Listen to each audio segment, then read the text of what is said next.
प्रिय विद्यार्थियों, हम पाठ 10 का अध्ययन कर रहे हैं जिसका शीर्षक है अपूर्व अनुभव। पाठ का शीर्षक क्या है? अपूर्व अनुभव।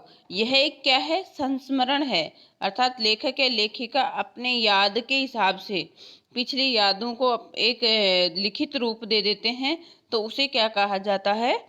संस्मरण कहा जाता है। तो यह एक लेखिका का क्या है? संस्मरण है। ये जापानी भाषा है। जापानी जो संस्मरण है उसका हिंदी में क्या किया गया है? अनुवाद किया गया है। एक प्रसिद्ध है संस्मरण जिसका क्या अनेक भाषाओं में अनुवाद किया गया है, तो इसका हिंदी में भी अनुवाद किया गया है। इसकी लेखिका कौन है? तेत्सुको कुरियानगी। तेत्सुको कुरियानगी इसकी क्या है? लेखिका है। और हिंदी में अनुवाद किन्होंने किया है? पूर्वा याज्ञिक कुशवाहा। इसका हिंदी में अनुवाद किसने किया है? पूर्वा याज्ञिक कुशवाहा ने इसका संस्मरण का हिंदी में अनुवाद किया है जापानी से। इस पाठ के बारे में हम पढ़ते हैं। सबसे पहले किसके बारे में? पाठ के बारे में हम पढ़ेंगे कि इस पाठ में बताया क्या गया है।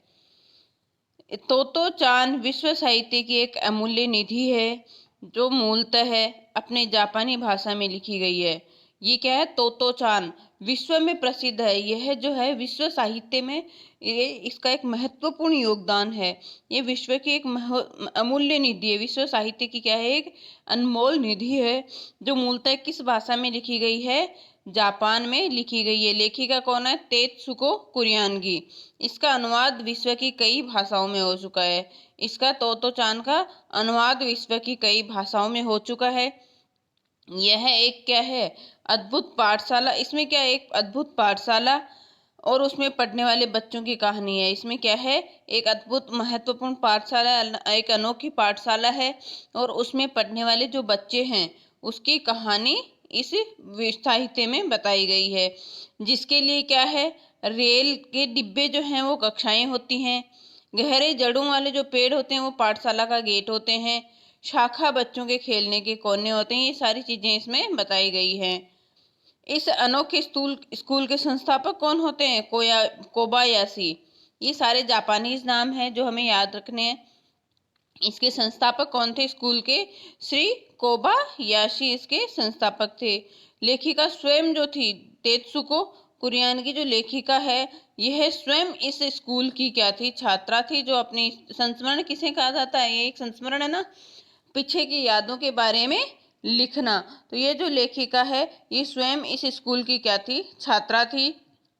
उन्हीं के बचपन के अनुभवों के आधार पर ये पुस्तक आधारित है। पुस्तक तोतो चान का अंश क्या है? ये अपूर्व अनुभव। तोतो चान का ही है एक अंश है अपूर्व अनुभव। अब मान लो आपके प्रश्न आ जाता है, पाठ जो अपूर्व अनुभव है किस पुस्तक में से लिया गया है? तोतो चान पुस्तक का नाम क्या है? तोतो चान पुस्तक का अंश है अपूर्व अनुभव। लेखिका कौन है? तेत्सुको कुरियानगी। लेखिका कौन है? तेत्सुको कुरियानगी। ठीक है। इसमें किसका वर्णन किया गया है? तोतो चान किससे संबंधित है? तो एक अद्भुत पाठशाला से संबंधित है। उसमें पढ़ने वाले बच्चों की कहानी है जिनके लिए क्या है? रेल के डिब्बे कक्षाएं हैं। गहरी जड़ों वाले पेड़ पाठशाला का गेट है और शाखाएं जो है बच्चों के खेलने की जगह है, कोने हैं। इस स्कूल के संस्थापक कौन है? कोबायाशी। स्कूल के संस्थापक कौन है? कोबायाशी हैं। ठीक है। इस तरह से इसमें से हम प्रश्न बना सकते हैं। कौन सी भाषा में लिखी गई है? मूलतः ये कहानी जापानी भाषा में लिखी गई है। मूलतः कौन सी भाषा में लिखी गई है? जापानी भाषा में ये लिखी गई है। अब हम इसका अध्ययन करते हैं। यह जो अपूर्व अनुभव है दिया हुआ, जो अंश लिया हुआ है, इसमें दो लोगों की कहानी बताई गई है। एक तो तोतो चान है और एक कौन है? यासुकी चान। एक कौन है? यासुकी चान और एक तोतो चान है। तोतो चान एक लड़की है और यासुकी चान एक लड़का है। जो क्या है? जिसके पैर पोलियो से ग्रस्त हैं। उसके पैर किससे ग्रस्त हैं? पोलियो हुआ है जिसके पैरों में, यासुकी चान। ठीक है। तो उनके बारे में ये कहानी संस्मरण है। इसको हम पढ़ते हैं अभी। सभागार में शिविर लगने के 2 दिन बाद तोतो चान के लिए एक बड़ा ही साहस करने का दिन था। वहां पे स्कूल में शिविर लगा हुआ था विद्यालय में। सभागार में शिविर लगा हुआ था। 2 दिन बाद तोतो चान के लिए क्या था, एक बहुत ही साहस करने का दिन आया। इस दिन उसे यासुकी चान से मिलना था। उस दिन किससे मिलना था? यासुकी चान लड़का है, उससे मिलना था। इस भेद का पता, इस जो रहस्य था, मिलने वाला रहस्य था, उसका पता न तो तोतो चान को था, के माता पिता को था, और ना ही यासुकी चान के माता पिता को पता था। यासुकी चान को उसने क्यों बुलाया था? उसने यासुकी चान को अपने पेड़ पर चढ़ने का न्योता दिया था। यासुकी चान को पेड़ पर चढ़ने का न्योता दिया था। घर पे क्यों नहीं बताया? क्योंकि यासुकी चान जो है वो क्या था, पोलियो पैरों में क्या था, पोलियो से ग्रस्त था। तोमोए में, तोमोए जगह का नाम है, तोमोए में हर एक बच्चा जो है बाग के एक एक पेड़ को अपने खुद के चढ़ने का पेड़ मानता था। मतलब हर बच्चा जो है अपने अपने पेड़ अलग अलग मानते थे कि ये मेरा पेड़ है, ये मेरा पेड़ है, ये मेरे चढ़ने का पेड़ है।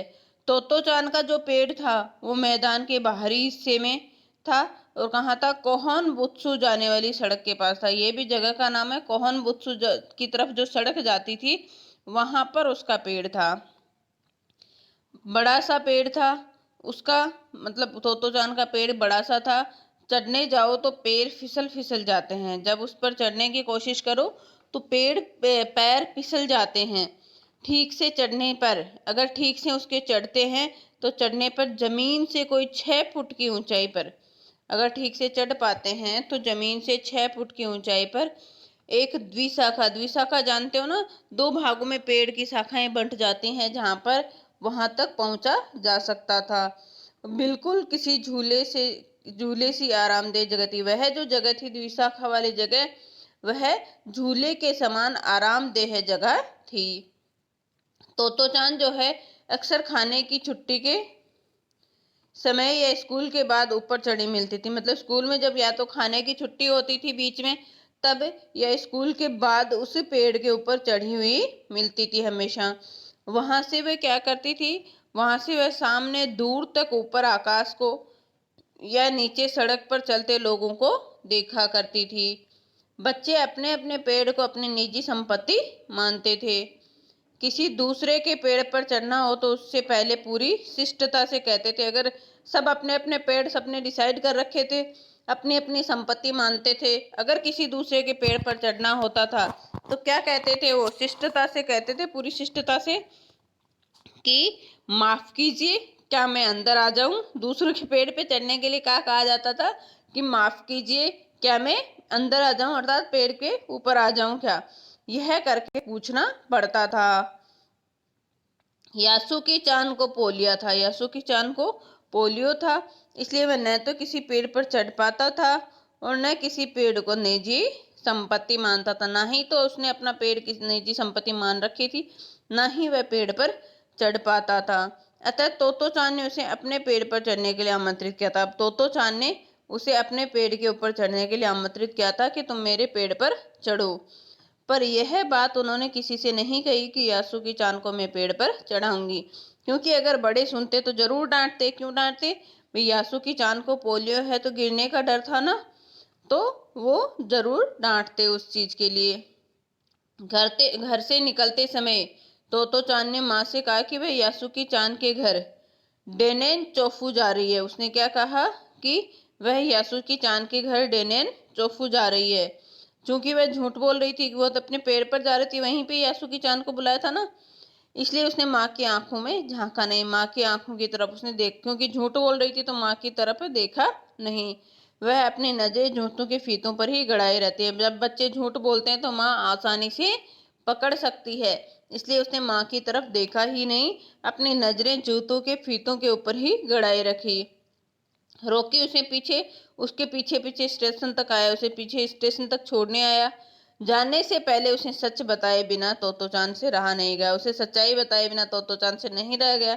उसने जो रोकी से सच्चाई बता देती है। वो क्या कहती है, मैं यासुकी चान को अपने पेड़ पर चढ़ने देने वाली हूँ, कि मैं यासुकी चान को अपने पेड़ पर चढ़ने देने वाली हूँ।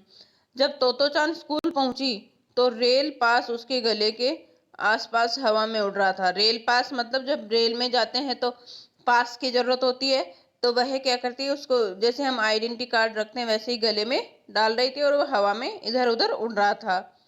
यासुकी चान उसे मैदान में क्यारियों के पास मिला। तोतो चान को यासुकी चान कहाँ मिला? मैदान में क्यारियों के पास। कहाँ पर मिला? मैदान में क्यारियों के पास में मिलता है। गर्मियों की छुट्टियों के कारण सब सूना सूना पड़ा था। यासुकी चान उससे कुल जमा एक वर्ष गर्मियों की छुट्टियां हुई थी, तो स्कूल तो वह जा ही नहीं सकती थी। तो मम्मी से क्या बहाना बनाया था उसने कि मैं कहाँ जा रही हूँ? यासुकी चान के घर जा रही हूँ। कहाँ पर है यासुकी चान का घर? डेनेन चोफू में। यासुकी चान का घर कहाँ है? डेनेन चोफू। वहां पर मैं जा रही हूँ। लेकिन वह गई कहाँ पर? स्कूल के पास में, अपने पेड़ के पास में। वहीं पर उन्होंने क्या किया? यासुकी चान को बुलाया। यासुकी चान उसे कहाँ मिला? मैदान की क्यारियों के पास। गर्मियों की छुट्टी थी तो वहां पर कोई नहीं था। यासुकी चान उससे कुल जमा एक ही वर्ष बड़ा था। कितना बड़ा था? एक वर्ष बड़ा था।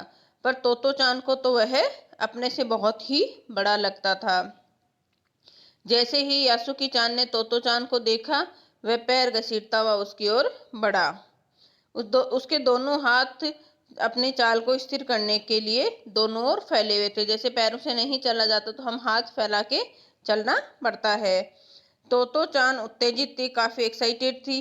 वे दोनों आज कुछ ऐसा करने वाले थे जिसका भेद किसी को नहीं पता था। वो पेड़ पर चढ़ रहा था तो उसके बारे में किसी को भी नहीं पता था।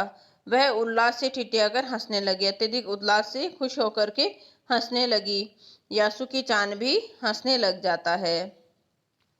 तोतो चान को अपने पेड़ की ओर ले गई। तोतो चान यासुकी को कहाँ ले गई? यासुकी चान को अपने पेड़ की ओर ले गई।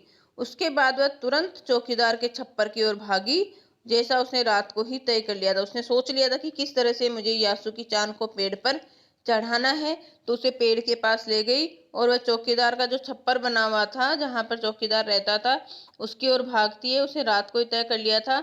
वहां से वह क्या करती है? एक सीढ़ी घसीटती हुई लाती है। उसने सोच लिया होगा रात को कि मैं किस तरह से चढ़ाऊंगी। वहां से सीढ़ी घसीटती हुई लाई, उसे तने के सहारे से ऐसे लगाया जिससे वह क्या पहुंच सके? द्विशाखा तक पहुंच सके। पेड़ की जो द्विशाखा है वहां तक पहुंच जाए, इस तरह से उस सीढ़ी को लगाया। वह कुर्सी के ऊपर चढ़ी और सीढ़ी के किनारे को पकड़ लिया। कुर्सी के ऊपर चढ़ करके सीढ़ी के किनारे को उसने पकड़ लिया। तब उसने पुकारा, ठीक है, अब ऊपर चढ़ने की तुम क्या करो? कोशिश करो। यासुकी चान से वह कहती है कि अब तुम ऊपर चढ़ने की कोशिश करो। यासुकी चान के हाथ पैर इतने कमजोर थे कि वह पहली सीढ़ी पर भी बिना सहारे के नहीं चढ़ पाया। इस पर तोतो चान नीचे उतर आई और यासुकी चान को पीछे से धकेलने लगी, पीछे से धक्का मारने लगी। पर तोतो चान थी छोटी और नाजुक सी, इससे अधिक सहायता कैसे कर पाती। यासुकी चान ने अपना पैर सीढ़ी पर से हटा लिया और हताशा से सिर झुकाकर खड़ा हो गया, बहुत ही निराश हो गया। तोतो चान को पहली बार लगा कि काम इतना आसान नहीं है जितना उसने सोचा था। जितना वह सोच बैठी थी कि मैं यासुकी चान को पेड़ पे चढ़ाऊंगी, उतना आसान काम नहीं है। अब क्या करे वह? यासुकी चान उसके पेड़ पर चढ़े, ये उसकी हार्दिक इच्छा थी। यासुकी चान के मन में भी उत्साह था। वह उसके सामने गई। उसका लटका चेहरा इतना उदास था कि तोतो चान को उसे हंसाने के लिए क्या करना पड़ा? गाल फुला करके तरह तरह के चेहरे बनाने पड़े। तोतो चान को गाल फुला करके और तरह तरह के चेहरे बनाने पड़े उसके सामने। तो आगे फिर ठहरो ठहरो, एक बात सूझी। फिर से यासुकी चान क्या करती है? तोतो चान क्या करती है? कहती है, ठहरो, मुझे एक उपाय और सूझा है। फिर वह चौकीदार के छप्पर की ओर दौड़ी और हर एक चीज उलट पुलट करके देखती है। चौकीदार के छप्पर में जाती है, हर एक चीज उलट पुलट करके देखती है। देखने लगी, आखिर उसे क्या हाथ में लगी? एक तिपाई मिली। एक तिपाई क्या होती है? जैसे ये बनी हुई है, तीन पायों वाली बनी हुई होती है सीढ़ी। तिपाई सीढ़ी मिली, जिसे थामे रहना भी क्या था? जरूरी नहीं था, जिसको पकड़ कर रहना जरूरी नहीं था। वह तिपाई सीढ़ी को घसीट कर ले आई और अपनी शक्ति पर हैरान होने लगी कि अकेली मैं कैसे सीढ़ी को घसीट कर लेकर आ सकती हूँ। तिपाई की ऊपरी सीढ़ी द्विशाखा तक पहुंच रही थी। तिपाई की जो ऊपरी सीढ़ी थी वह द्विशाखा तक पहुंच रही थी। अब वह कहती, देखो, अब डरना नहीं। उसने बड़ी बहन की सी आवाज में कहा, यह अब डगमगाएगी नहीं, अब तुम डरना मत। यासुकी चान ने घबराकर तिपाई सीढ़ी और पसीने से तरबतर तोतो चान की ओर देखा। घबरा जाती है और तोतो चान की ओर देखता है वो। उसे भी काफी पसीना आ रहा था। उसने पेड़ की ओर देखा और तब निश्चय के साथ पांव उठाकर पहली सीढ़ी के ऊपर रखा। सबसे पहले पहली सीढ़ी पर रखा। उन दोनों का ये बिल्कुल भी पता नहीं था कि कितना समय यासुकी-चान को ऊपर चढ़ने में लगा था। यासुकी-चान चढ़ जाता ऊपर, पर कितना समय लगा, किस तरह से चढ़ा, उनको बिल्कुल भी पता नहीं चला। सूरज का ताप उन पर पड़ रहा था, पर दोनों का ध्यान कहाँ था? यासुकी-चान के ऊपर, चांद के ऊपर तक पहुंचने में रमा था कि उसको किस तरह से पेड़ पर चढ़ाएं। तोतो चांद नीचे से उसका एक एक पैर सीढ़ी पर धरने में मदद कर रही थी। उसने सिर से वह उसके पिछले हिस्से को भी स्थिर कर रही थी, मतलब सिर से वह खुद को भी स्थिर कर रही थी और साथ में वह जोर भी लगा रही थी। यासुकी चांद पूरी शक्ति के साथ जूझ रहा था और आखिर वह ऊपर पहुंच गया। आखिर वह क्या हो गया? ऊपर पहुंच जाता है। इस तरह से आगे हम ऊपर पहुंचकर किस तरह से वो क्या करते हैं, इसके बारे में हम क्या करेंगे, कल पढ़ेंगे, क्योंकि अभी पाठ बहुत बाकी है, पूरा करने में बहुत समय लगेगा। इसलिए हम अगले वीडियो में इस पाठ से आगे, यहाँ से आगे का जो भी है वो हम कब पढ़ेंगे? अगले वीडियो में पढ़ेंगे। तब तक जो भी आपको ओबीटी मिलती है वो आप पूर्ण करना। ठीक है, धन्यवाद।